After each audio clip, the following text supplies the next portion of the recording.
You to Brand U 2020, hosted by Southern Illinois University Carbondale's Department of Communication Studies.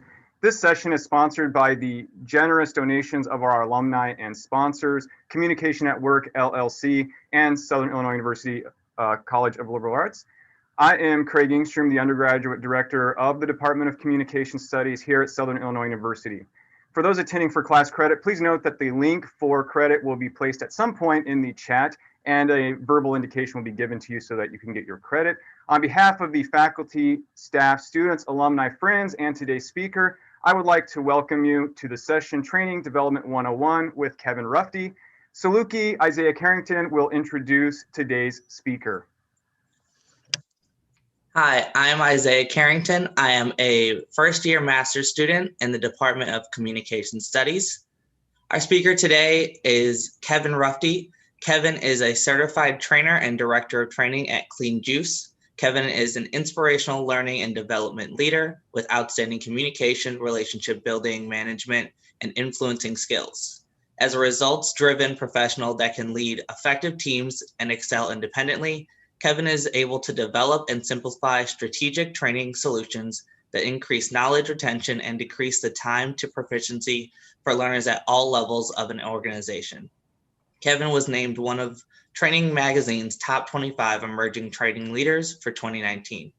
Today, Kevin is going to share his experiences as a veteran training and development professional who has experienced training in hospitality sectors. He will share his story of how he's quickly moved from entry-level trainer with Bonefish Grill just a decade ago. Kevin has held training positions with Krispy Kreme, Firebirds, Fire Grill, and Clean Juice. Today, he's going to cover how he has pivoted to online training and development and the value of certifications. And at the end, there will be time for a Q&A. Kevin Rufty, welcome to SIUC. Thank you, Isaiah and Craig. It's such a pleasure to be here speaking with y'all today. I'm really grateful for the opportunity to share my journey and hopefully inspire people down the path of learning and development and training and development. I'm real lucky to have found my passion in training and development at a very, very young age. So as Isaiah said, I cut my teeth as a server and a bartender with Bonefish Grill and really fell in love with training there at kind of an hourly level. Was lucky enough to be able to move through some management positions and really got exposed to training through new restaurant openings as a server trainer there. So kind of went through that experience as a facilitator, as a trainer, did a lot of traveling, which was a lot of fun, got to see a lot of cool places and experience a lot of new restaurant openings before I went into more of the management side of things. So I transitioned from being a field trainer there with Bonefish into a learning and development manager. So the roles changed a little bit. And I'm very lucky to have progressed through this, in a seemingly quick fashion. It feels like as soon as I get comfortable doing one of the roles, then, I'm lucky enough to have to up level and learn a new set of skills, which is kind of where I'm at right this second. So I managed a department for about 3 years, kind of got away from the face-to-face facilitation and into more of the logistical scheduling, planning, and strategic integration of training as an operations function. So training can either fall as an HR function or an operations function. I've been in departments where it falls both ways, but at the end of the day, training is training, which is really, really cool. It's kind of a blanket skill set that you can take with you wherever you go if you're in the industry. So I went from a learning and development manager at Firebirds Wood Fire Grill, which is a national restaurant organization with 51 units. I had a lot of involvement with the strategic planning of our new restaurant opening program. I led a team of corporate trainers that would go out and facilitate training around the country to the new restaurants. We also did existing restaurant training. So that role was a lot of content development and a lot of implementation of strategic training systems. So I really enjoyed that piece of it. I really got familiar with emerging learning technologies, learning management system administration, and was really able to kind of stay on the cutting edge of that shift into virtual learning as it happened. So we were lucky enough, and we'll talk about kind of the pivot to virtual learning with COVID here in a second, but I can't stress that as an important enough point to consider if you're looking in a training and development field. There's nothing more important, especially in our industry, the hospitality industry, than the face-to-face interactions. And I firmly believe that no learning management system or no robot essentially can teach you how to interact with people and teach you how to engage with people, have, critical conversations that you may need to have at all levels of the organization. So I'd like to get that out there first and foremost as one of the skills that I think is necessary to be successful in this field. And it's critical communication skills, not only above you in your organization, but also at your level and below you. Being able to influence without authority across all levels of an organization is critical to somebody looking to join the training and development field. So now here I am in our wonderful podcast room here at Clean Juice. Clean Juice is a certified organic juice bar that started here in Charlotte, North Carolina, actually Huntersville, which is about 20 minutes north of Charlotte. But so here I'm the director of training. This is actually a newish role for me. I started about a month ago. And we're a growing organization. We have 100 units open right now with about 60 slated to open next year alone. So a lot of our focus and a lot of what I do right now, again, I lead a team of trainers who have specific responsibilities. One of them is an NSO manager. So he handles all the logistics for our new store opening program. We have a trainer that strictly focuses on our management training program, or Clean Juice University, which I'd love to talk about if we have an opportunity. And then we also have another field training partner who handles our learning management system. We recently implemented a new LMS. So we're still kind of in the process of migrating and understanding how that works. So as far as what I do on a kind of a typical workday, I'm a huge believer in planning and preparation always. So my typical workday may look a little bit different, or maybe the same as y'all's. I believe in bookending my days. So I start with planning and preparation. I plan out my weeks and understand exactly, what my weeks look like. But typical workday for me is seeing what's on the agenda on the calendar for that day, seeing what I can do to prepare for the meetings, any leftover business from last night. But really, for me right now, it's all about working with my team and understanding where my team's at, helping them, develop them, and coach them. We have a lot of projects going right now. The saying around here is we're changing the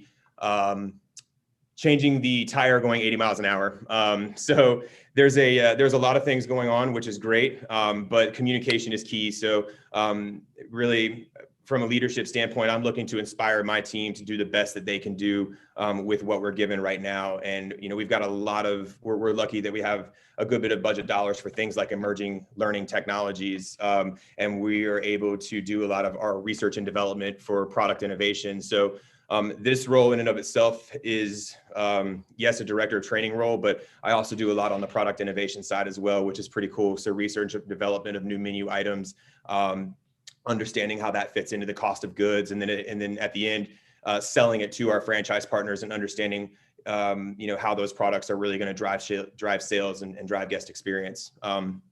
So that's kind of my typical work day is, again, working with my team a lot and, just getting direction, giving direction, and making sure that my team is set up for success so that they can execute with what they need to do. So I did want to speak about the lessons and the challenges faced with especially hospitality organizations this year, with coronavirus and COVID shaping the way that hospitality industry has had to operate. I mean, it's no secret to anybody on this program here that, your hotel stays have declined this year, and the amount of times you've gone out to eat at a restaurant has declined. And things like that have really, really hurt the hospitality industry, but it's been really neat to see how the restaurant industry pivoted and was able to survive. So, when I was with Firebirds, of course, the first trainings that we had to develop were, safety and sanitation. We developed probably about 45 different e-learning courses between January 1st and maybe March 15th, relating to updated sanitation and safety practices and just the constantly changing COVID environment at that time. After that, we had to pivot our business model, and we had to understand that guests weren't coming in. Well, especially in North Carolina, guests weren't allowed to come in. In a lot of places, guests weren't allowed to actually sit down in a restaurant. So here you have these big buildings with 10,000 square feet each of unusable space. So how did we pivot that? How do we pivot our learning strategies to essentially pivot which type of concept we are? So it was a very exciting time, but it was also a lot of uncertainty involved in that time from a training and development standpoint, because we didn't know that anything that we were developing was going to stick 2 weeks later. And so as it played out, we basically made the decision to go all virtual, which at the time was something that we had already tossed around, and we had the technological abilities to do so. But again, as I said, it's just very tough in our industry to balance that face-to-face training, because when you go into a restaurant or you go into a quick service restaurant or even a convenience store or a gas station, that interaction with the person behind the counter or the person preparing your food is part of the sticking point of your experience.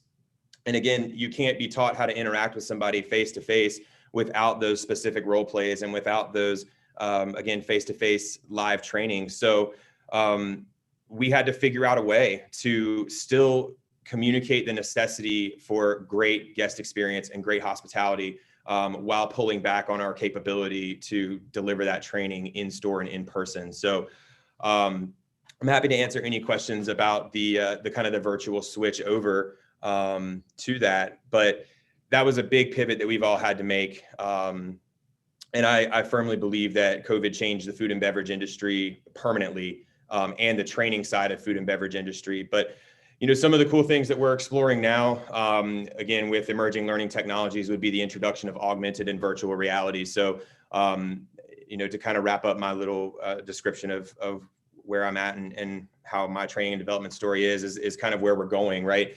And it's augmented and virtual reality. So it is able to bridge the gap a little bit between actually being in a unit and still getting great training at a unit level, but potentially not being able to be there. So we're testing with a few systems now, a complete virtual reality setup to where they'll basically be in a virtual kitchen, and they'll be able to view things like bottles without a label, and they'll be able to physically grab them and look at them and understand, what's incorrect about that. They're able to take tours around the dining room and understand what, how they could interact with guests, what needs to be done in the dining room. Say there's maybe some trash on the floor, all while never leaving their specified workstation or their desk or, wherever these VR headsets are available. So there is a lot of upfront investment required in that. And since virtual reality and augmented reality, virtual reality more so than augmented reality, being so new and so kind of tough to come by, there's only a few vendors that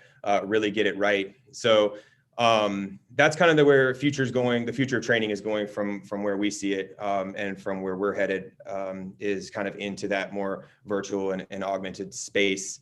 But again, still keeping it balanced with the fact that from what we do, we deliver a guest experience, right? We deliver a hospitable guest experience to people coming in wanting to buy certified organic juice. So, I love that we have multiple industries represented across this event today, because you'll hear how we do it in the hospitality industry, but you'll also hear how, my friend Charmaine does it from a compliance standpoint in the next session, right? She works for the government, or worked for the government at some point. And so it's completely different, right?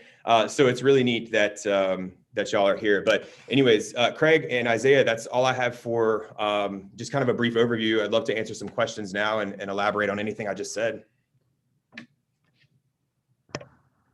Oh, that's great. I think we have a question from Mitch Brown. Yeah, thank you for the presentation. My first question, or my one question would be, do you think it's as efficient to train online, or does it take more time and require more training when it comes to training for hospitality online versus in person? Sure. Great question. Thanks, Mitch. It really depends on the topic that's being trained. So if you're training recipe adherence or how to produce an item, those are a little bit easier to stick in a virtual format because of just the gamification that we can do. We can make it look like a saute pan, and that you're putting spinach, and then you're putting garlic, and then you're putting oil, whatever the process may be. And then it sautes it up, and you can serve it in the appropriate cup, right? From the guest interaction side, Mitch, that's where we really kind of run into some challenges and struggles with virtual learning. Also, a challenge with virtual learning is the accountability piece of it as well. A lot of learning management systems are able to tell you, how long somebody spent in a course, their completion rates, their completion percentages, but things that miss out on that are things like how much active time did they spend in the course? What were their engagement analytics like? Where did they click on the screen, and what types of questions did they get right and get wrong, as a whole? So, that's where we run into challenges with that from a virtual space, is the guest facing side of things. But again, the follow up with that is a little bit challenging as well, because it's very easy for you and I to sit here, face to face and have a conversation, and to see your mannerisms, and to see, to see your smile, and to hear it, as you're talking on the phone to a guest or something like that. But checking in virtually sometimes leaves a little bit of those nonverbal cues to be desired. Thank you. Great. So I have a question here from Nathan. I'm going to unmute you so you can ask your question, Nathan. What age did you start, or did you think of this when you were going to college as a career? Sure. A great question, Nathan. So admittedly, this might come as a shock to a bunch of college students, but I don't have a college degree.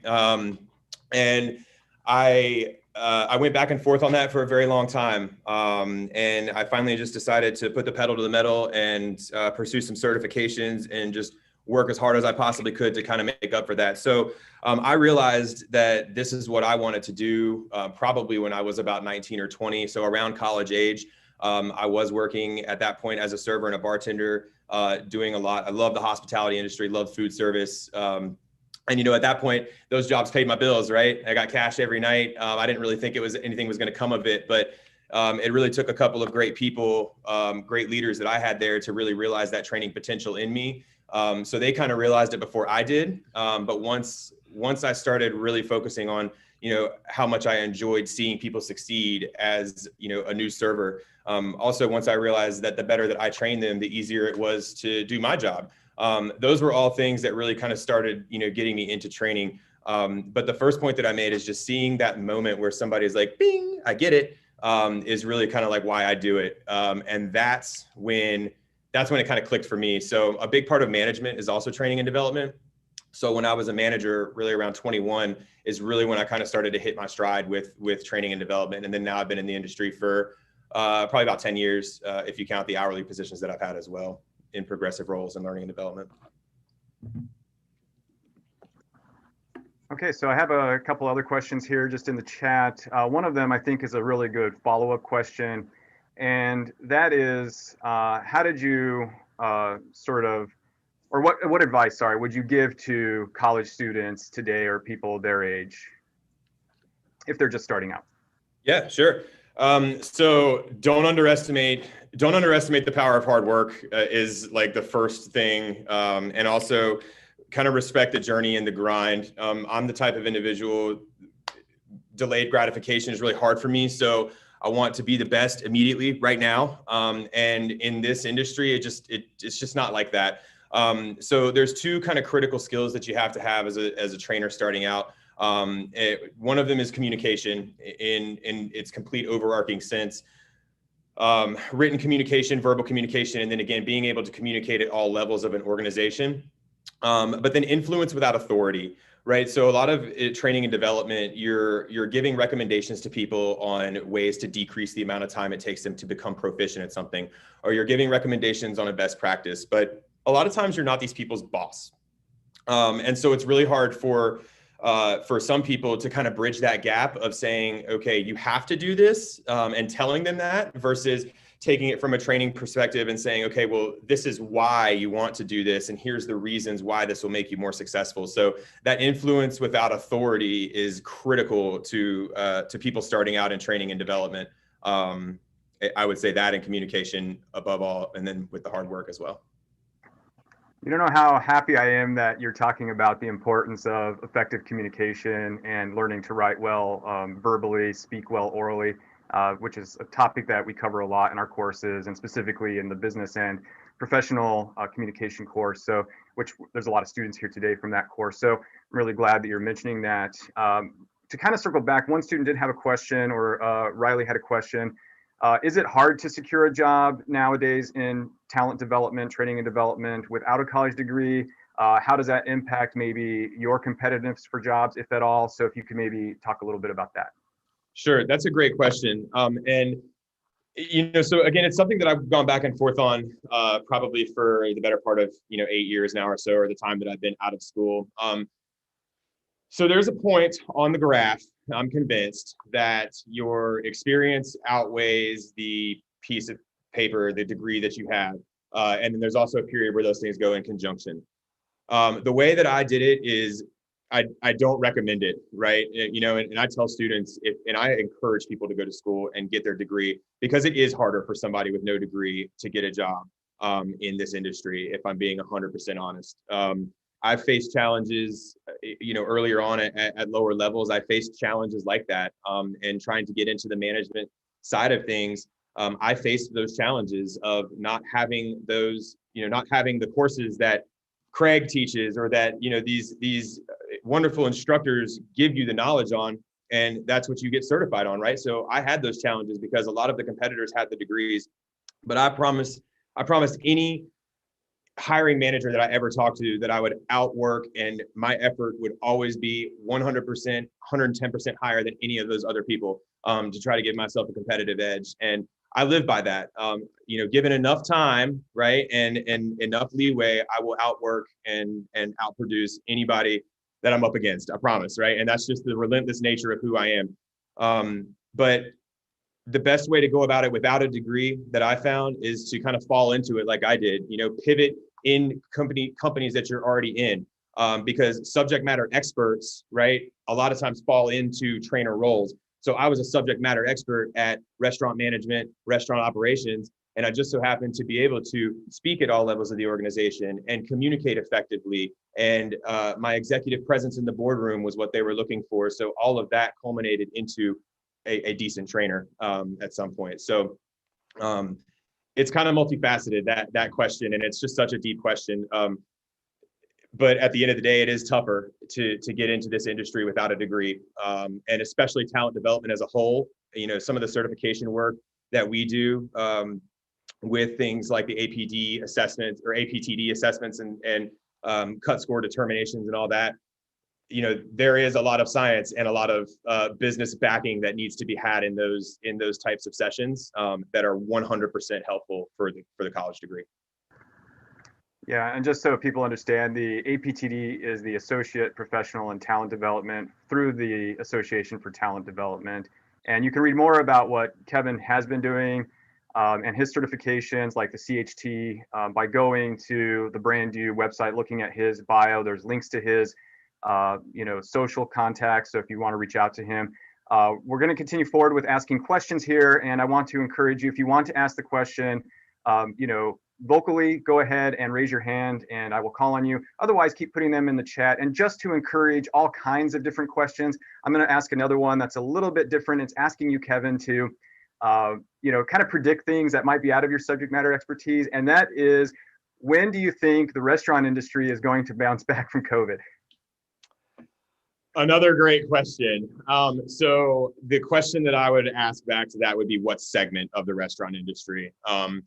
There are segments of the restaurant industry. So when I say that, we've got full service, which is, your Firebirds, Fleming's, Ruth Chris, Chili's, Applebee's.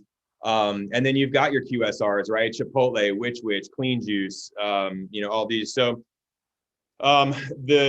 when it's going to happen, some are already resurging, right? So there are some full service companies who just turned a profit for the first time since the second period of the year, this past period.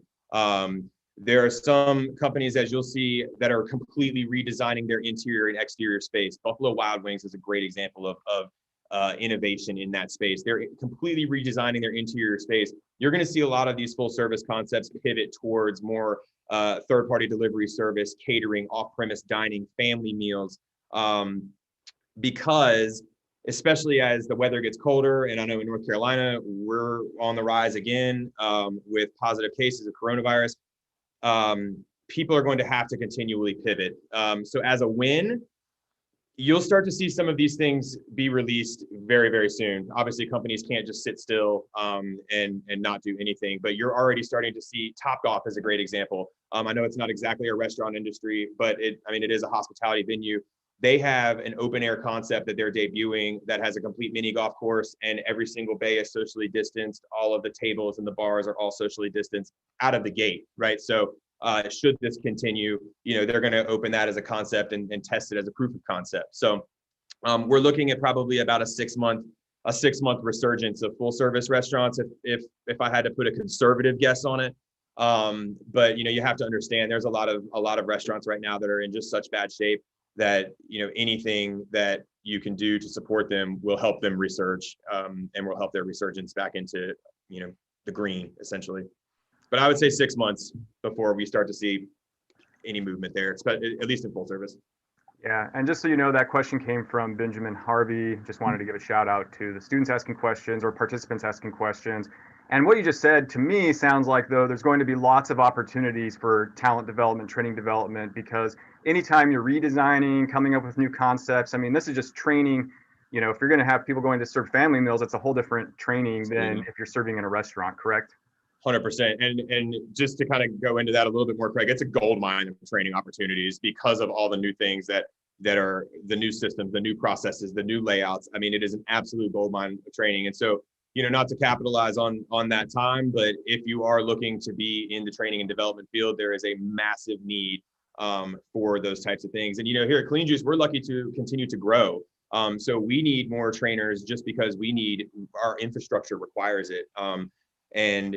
And so there is a massive, massive need for great trainers coming up now and probably next year and for years to come. Yeah, that's good to know. And since we're live streaming this, I might as well give a shout out to the department here. Department of Communication Studies actually has an associate professional and talent development certified. That's me. And we also have lots of courses that help students get prepared for these careers in talent development, from organizational communication, business communication, intercultural communication, since that's a really important skill. We actually offer an intercultural training class. So just lots of opportunities here at SIU for folks to, just be involved, do a minor in the department if you're a major in another department. I know we have often a lot of sports administration students. So I'm going to get to some more questions here. They've been hitting on the augmented reality. So I actually wanted to ask you if you, might say how other industries other than hospitality might be using augmented reality or virtual reality in training development, and maybe in the areas of, say, like athletics, sports, airline industries, so forth. Yeah, absolutely. So in the realm of athletics and sports, the first virtual reality demonstration that I actually ever saw was from a French company, and the guy was his background was in either physical therapy or sports therapy or something, but on the tech side. And so he had developed a virtual reality training program for sports doctors and for people that practice sports medicine. And it was essentially watching a PT session and like a stretch-based session in one of his demos, standing right there. And it was really cool because you could look up to the side, somebody was narrating it, and you could look up to the side, and it was the actual doctor performing the surgery. He was narrating it. And so you look up to that side, you can see his face and kind of see what he's talking about and pointing at. And then, of course, you look over here and they're talking about all the different parts of the muscles that are being worked at the time. You could toggle a view between just like a regular, full-on human view to an infrared view to see. And of course, to me, this all means nothing. I'm just like, wow, that's really cool. But I'm sure to the physical therapist, they're like, oh, okay, these muscles are firing this way and all that. But you could switch to an infrared view, all just right here with the click of a button. This one had a little joystick that was attached to it. So surgery training, right? That's kind of the forefront overseas of what they're using these things for.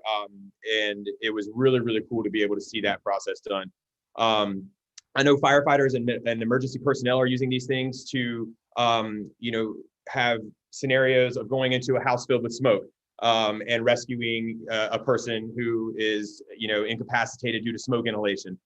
So really just a lot of scenario-based trainings are what different industries are using this for. And you can really apply it over any industry. So like I've seen manufacturing companies who have virtual assembly lines set up. So there would just be a virtual assembly line on the table that I have right here. And they're able to, kind of quality check and perform assessments on pieces going by on the virtual assembly line. So there's some really, really neat applications for it. And again, it's just kind of in its early stages right now. That's great. I had a student ask a question. I'm trying to find where they're at, so maybe I can give a shout out to their name. But the question was, do you think that now that there's more shift to online and, faculty have really struggled to shift courses to online, the question was, do you think that there should be more training to students on how to use this technology as well, so that they're better prepared to learn in this environment? What are your thoughts on that? Yeah, absolutely, Craig, 100%. And that is also another great question. So a lot of training and development is meeting people where they are. And that's a huge piece of it. And so removing roadblocks to learning.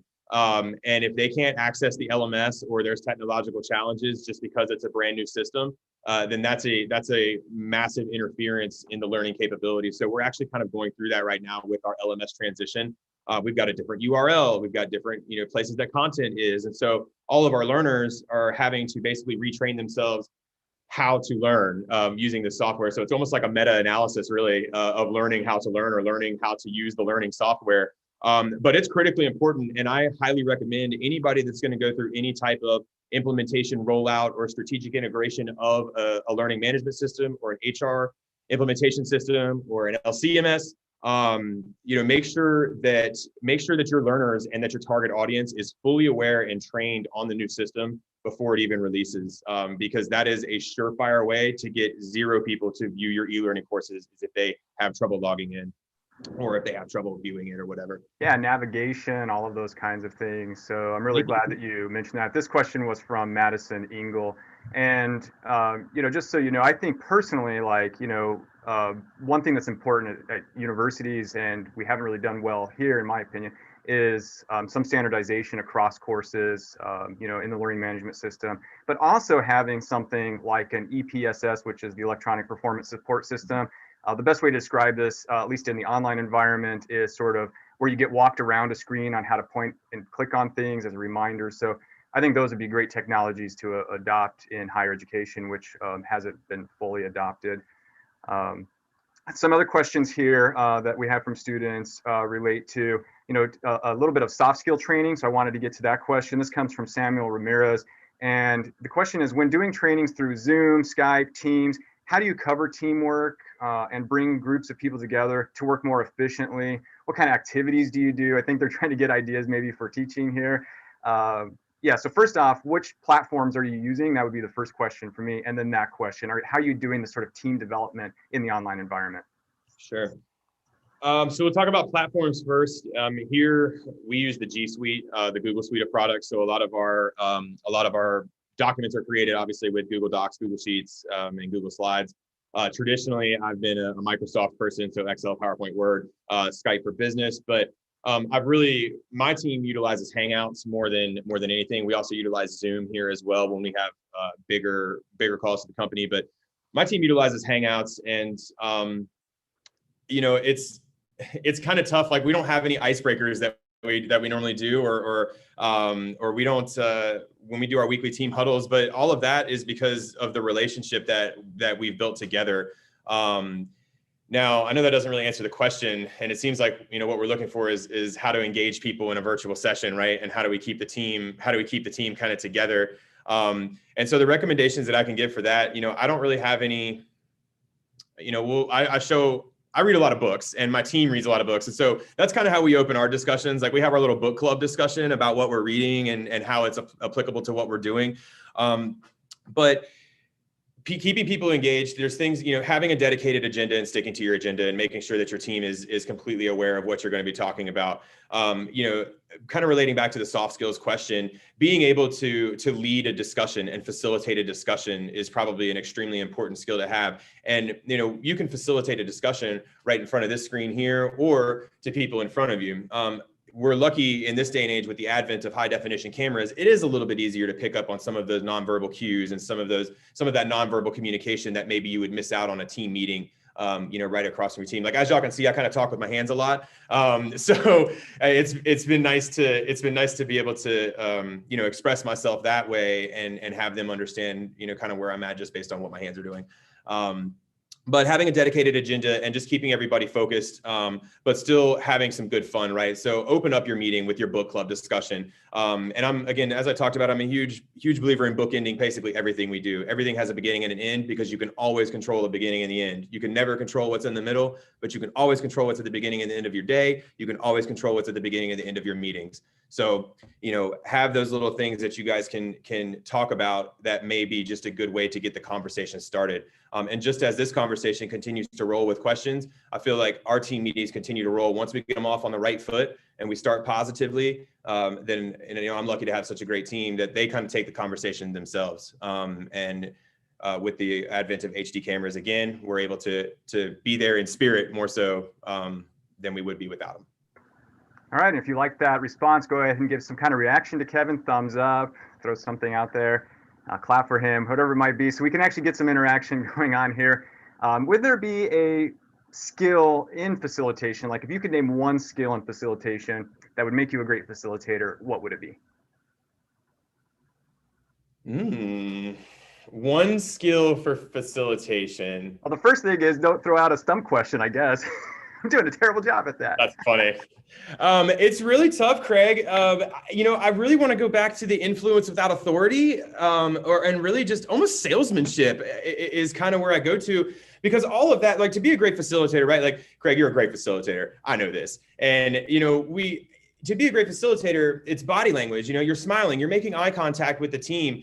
You're not staring directly at your tablet. You've prepared, right? But all of that, in my mind, comes under communication and comes under influence, because if you're facilitating something, then obviously you're trying to win somebody to your way of thinking or your company's way of thinking or whatever the initiative is that you are trying to provide training on. So within that, you've got all your strategies and tactics, right? Smiling, eye contact, preparation, working the room, right? Asking questions, using silence, all of these different facilitation techniques that kind of all fall under that overarching goal of, what are they trying to learn? What do I need to get them to learn?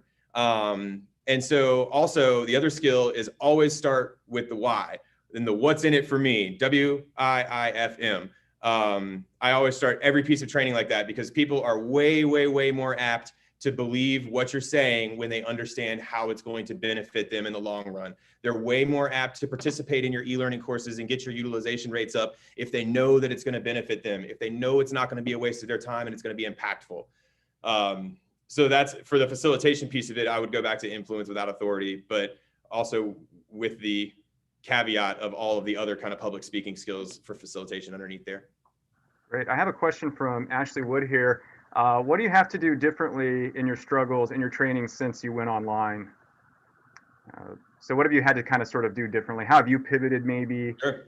Yeah. So it has to be a lot more formal and planned out from what we've understood. And kind of from the strategic side of it, it takes a lot of project planning now, whereas, it did before, but down to the facilitation piece. So the facilitation piece is kind of where the rubber meets the road on the switch to virtual. All of the thought processes and the actual needs analysis and the design and the development of the training, more or less stayed the same. But once it got to the facilitation piece, that's where we really started to run into some challenges. So the preparation, like actually down to what you're going to say, the actual words and tones coming out of your mouth in a virtual versus, sitting right across the table or an instructor-led, in-person training, you have to plan for those things now. We have to plan for a specified, hand movement or body language or actual demonstration of something in a video that you just wouldn't have to think about prior to. So like if I was to ask you, tell me how you would train somebody to shake their hand on a video, it's a lot different than saying, hey, Craig, I'm going to teach you how to shake your hand right here and you're right in front of me. So you actually have to plan those little things out that you never really thought you'd have to do. So those have been the biggest challenges for me and my team, because we'll get through a whole day of filming and we'll look at one little piece and say, well, we kind of missed the voice inflection there. And we really need that to be kind of the focal point of what's happening right this second. So, then we go back to the drawing board. But when you're in person, you can just pick up on those things a lot quicker and easier. All right. So I think like the best thing is like maybe a fist bump, Kevin, right? You got to do that. That's right. Yes, absolutely. Okay, awesome. So this will actually be the last question, and it actually is sort of a two-parter. I'm going to draw on two students' questions, one from Jacob and one from Ariel. So Jacob is basically saying, how have you prepared yourself, for new positions? Like sort of maybe what's your mindset, or, what did you do before you entered into a new position? Mainly, I think, because, those kinds of transitions can be scary, difficult, and so forth. And then this kind of leads into the second part of that question, which is what are your next goals, business-wise? What are some of the ventures you want to get into? specifically next year? And before you answer that question, so I'll give you a second to think about your response, I do want the students to know that are here that I'm going to drop the link to the credit in the discussion board here in a moment. So thank you, Kevin, again. And then after this, I will introduce Bolton, who will sort of lead us to some concluding remarks. So again, what is sort of, what's your mindset when pivoting, and what are you planning for the next year? Awesome. I'm gonna write down both parts of those questions so I can kind of cover them. So mindset when pivoting, this is a great question. And I love this because it's always evolving.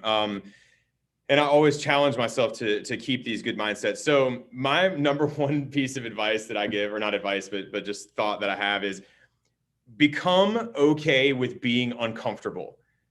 Because when you're pivoting and you're interviewing for these roles, it's always uncomfortable. There's some piece of that puzzle that is new and you're not good at it, or you may think you're not good at it. There may be some imposter syndrome that sets in. It's okay, right? It is okay to be uncomfortable, and you have to be uncomfortable. So, and if you're not uncomfortable, then I feel like you may not be challenging yourself enough in what you're doing. So my mindset when pivoting is I always try to empty my cup. I know it's kind of strange, but you can't ever absorb any new information if your cup is already running over. So I try to clear out my brain space when pivoting so I can put the full effort into what it is I'm doing at that time. And there's going to be new skills that you have to learn. There's going to be new people that you have to meet. There's going to be new routines that you have to create. Don't ever underestimate the power of small, repeatable habits, good habits or bad.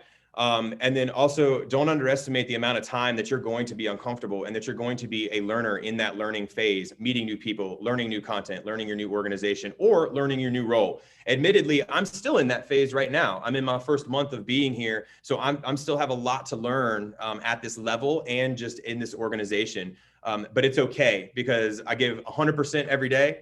And when I go home at night, it helps me sleep. And I come in and I do it again the next day. So, my goals for this year and next, again, since I just got here, my goals for really revolve around clean juice right now and just growing this brand, growing our team, developing the people that I work with so that we can all, go upward. I'm a firm believer that a rising tide lifts all boats. A big part of training and development, it's kind of a thankless industry.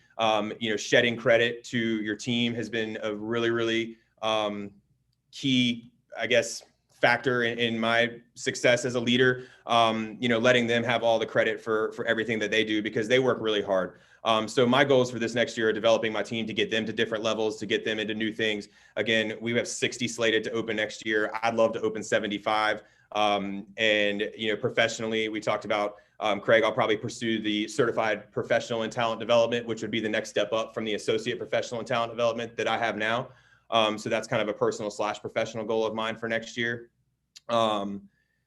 And again, just, kind of continuing to challenge myself. So I'm actually in a point right now where I got to cross a bunch of goals off my list when I got this job. So I've taken some time over the last week to really reset my personal and professional goals. So it's crazy that I'm getting asked this question because they're all fresh in my mind, but development of the team, development of this brand, and then continuing to develop myself through certifications and servant leadership are really just kind of my goals.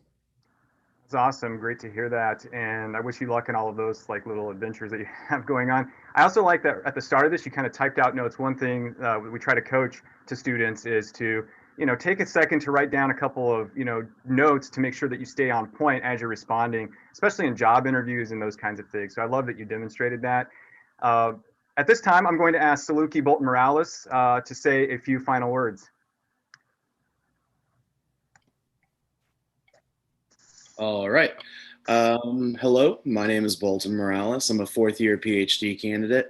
On behalf of the attendees and sponsors of this session, Southern Illinois University Carbondale's Department of Communication Studies, SIU College of Liberal Arts, and Communication at Work, LLC, I would like to thank you for taking the time to prepare remarks for this event and share your wisdom and experience with all of us, especially with the students who are able to be here in attendance.